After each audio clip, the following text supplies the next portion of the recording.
Bree, thanks for sitting down. I want you to just briefly introduce yourself, tell people who you are, what do they need to know about Brianna Harris.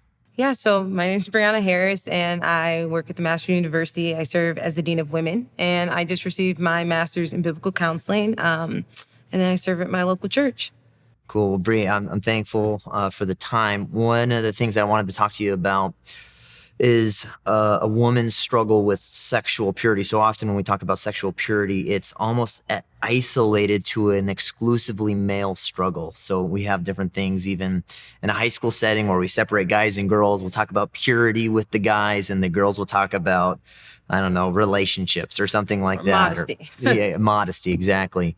But maybe just briefly initially address the misconceptions regarding women and sexual purity and why it's worthy of consideration and conversation in the church today. Yeah, I think that basically we are sexual beings and we are sinful too. So I think it's weird that there's been this like separation of girls and not talking about sexual sins. It's just like, don't be unpure, just be a virgin and you'll be good. And I think we haven't really talked more in depth about what does that look like and what does that mean. And we live in a world that's saturated with sex. And so it's thrown in our faces all the time. And we haven't had an understanding of what even sex is created by God and created for marriage and the purposes of that. And so a lot of times girls are learning about sexual things and sexuality from their friends or movie or TVs, anything, you name it. And then they've never been challenged to even think biblically about certain sinful things. And then it's also just communicated that guys struggle with porn or different things like that. And it's never really talked about on the girl side. So when a girl does struggle with something like that, I think there's an isolation that they feel because it's like, oh, this is a guy's struggle. I shouldn't even be struggling with this. And I think that keeps them even more isolated, which is just what the devil wants. So you're just struggling in a cycle, not sure how to get out of it, how to deal with it, how to fight against it, and you're not telling anybody.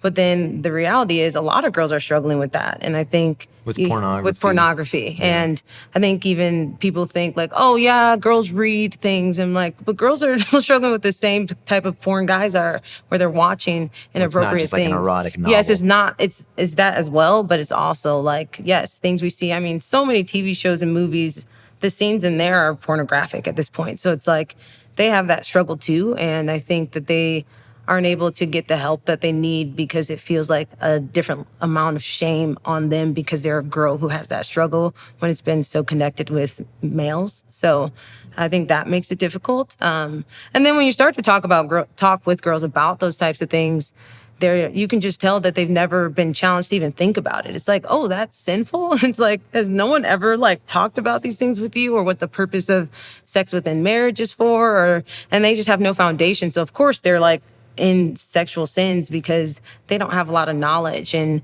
I feel like the church has focused so much on the like excesses of like the world and how they deal with sex that it's just like sex, like don't have it, don't do it. And it almost is this like negative approach to it and rather than reinforcing what is biblical about it. And so I think, yeah, there's a lack in a foundation and understanding of how to even think about things that are sexual. Meaning that the world approaches the topic of sex, even with women, from a negative foundation, saying, don't have it, it's bad. No, the church does. I think when the church speaks to it, it's more from that sense of like, don't have sex. Instead of creating like a beautiful biblical understanding of what it is. And then it becomes a topic where you're struggling with it as a female in the church, you grow up with like a sense of isolation if you struggle with it because if you're a high school student or a college student or even older growing up, struggling with something like pornography, you feel like that's not addressed by like a typical parent or female biblical counselor in the church really at all. Yeah, I feel like you don't see it represented on the female side. So it's like, it's almost like a given. Guys struggle with porn and they talk about it. It's not taboo. I think on the girl side, it's more of a taboo thing. And so that keeps people to themselves because they're like, I've never seen someone share that who's a woman who struggled with something like this. It's always like a male. And so I think it would be helpful to talk about it amongst women.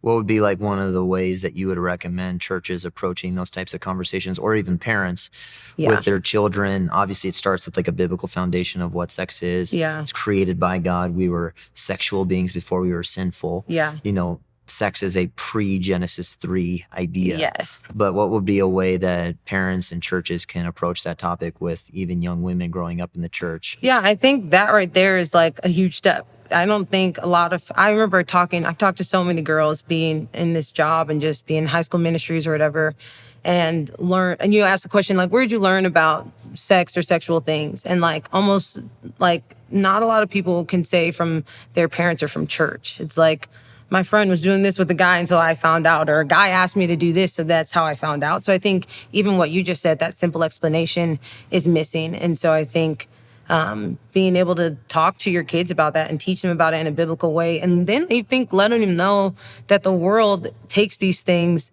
and they flip them and they're not going to be good. And you might find out about these things. And so you can open the door to like, hey, come talk to me if this comes up. Because I think there's this weird like shame around sex altogether where like parents are hush hush. So then everybody's hush hush and then no one's talking about it. So I think even just taking that step of explaining it biblically would be like a step in the right direction. What would you say to maybe a student or a young person or anybody that is struggling with that sin, feels that sense of isolation, that sense of shame? No one in their life has approached them on it. And yet there's this accumulating darkness in their life because there's a reality that's unconfessed. They have no support system. What would you encourage someone in that situation to do? Yeah, I think it's easy to believe the lie that like we're the only person struggling with that sin. And I felt that way in my own life where it's just like, I can't tell anybody. I don't think anybody has ever heard of something like this. But then the moment I confessed, it was like the friend I confessed to had struggled in similar ways. And you start to see that like other people are like, oh, like me, I like have struggled with that, or there's a level of understanding, and you get to see the grace of God through people's responses. Because I think there's just so much fear of being rejected or what someone's going to think about you if you tell them the truth about that. But there's actually a lot of freedom in that. And so I would find someone, whether it's in the church or your parents, and just confess that sin to them and take that first step. And I think you have to start to understand like how we're created as sexual beings, so you know the right thing to fight. Some girls are like, I'm trying to never find anybody attractive. And it's like, you don't need to get rid of having an attraction. It's what happens after that. And so I think there needs to be an understanding of how God created us and what we need to fight against. But yeah, I would encourage someone to find someone to confess that sin to. And the Lord is so gracious and kind to meet us in that place. So one final question I have for you, Bree, is let's say you're on the receiving end of a confession and you're biblically counseling someone through it. Where's the line between extending grace, where you go like, hey, the Lord covers this sin, he forgives this sin, without diminishing the seriousness of sin? Yeah. Does that make sense? So like if certain environments, I remember growing up where it became just what you said, everybody struggles. And when you understand everybody struggles with sin, then you almost go, this is no big deal. Right. So where's the line in extending the grace and kindness and mercy of Jesus Christ without diminishing the seriousness of sin, the offense that it is to God, and the detriment that it causes your own soul? So how do we find that as someone who's receiving or listening to someone confess? Yeah, I think it's definitely a fine line to try to balance that, because you do want to share, or to be able to be like, God has died for these sins. It's covered, it's taken care of. And so you don't have to bear the burden of that. But we also are called to pursue holiness. And so you can't do that and continue in the sin and then play lightly with it. But we want to see it how God sees it. So I think there's ways to communicate love and care by letting them know they're forgiven for that sin, but also still reminding them that this is something the Lord hates and that we don't want to continue in. And I think it just a lot of times comes down to delivery, and being willing to walk alongside that person, and not just be like, good luck out there, I hope you stop doing that. But like, hey, let's talk about this. Let's meet. Let's understand this biblically. There's a way forward, and it's not just you are stuck in this sin, but it also means a lot to move forward and overcome it. And the Lord gives us what we need to do that. We're not slaves to sin anymore. And so I think just being able to talk through that balance of killing that sin, but knowing that the Lord has already paid for it. You said a way forward. What would be like if you were to kind of summarize in bullet point format for someone like, I hate my struggle with sexual sin. I understand I'm a sexual being. What would be just your response to them, you need to do, it's not obviously a simple set of steps, and it's not an immediate thing. Yeah. But what would be your encouragement to someone? Yeah. I think that a lot of times you find people who have already tried to do the, like, I stopped watching this or listening to this, or I put this in place so I'm not on my phone late at night, or those things. And I would say those things are good, but that has to be coupled with growing in affection for the Lord. And so I think that we can't just put off, but we also have to put on, which is what we say in biblical counseling a lot.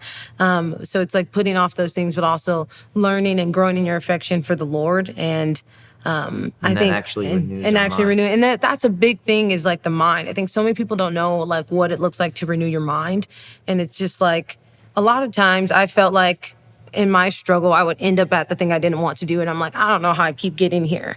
But then the Lord starts to open your eyes to see, like, you made a lot of choices before you got to that place. And so there was a thought that came about something, and you let that sit, and then you like ran with it. And it's like, it like developed over time, and then it happened. And so I think it's really cool to see the Lord start to show you those things, and then you're like aware of it. You're like, oh, I just thought about that. You got like 10 seconds to decide, are you going to think about it, or are you going to ask the Lord to help you to think on things that are holy and true and right and pure in those moments? And I think that's where the battle is. And then having an understanding of that's a good place to be, is fighting. And I think a lot of people are like disappointed or discouraged because they are struggling with it.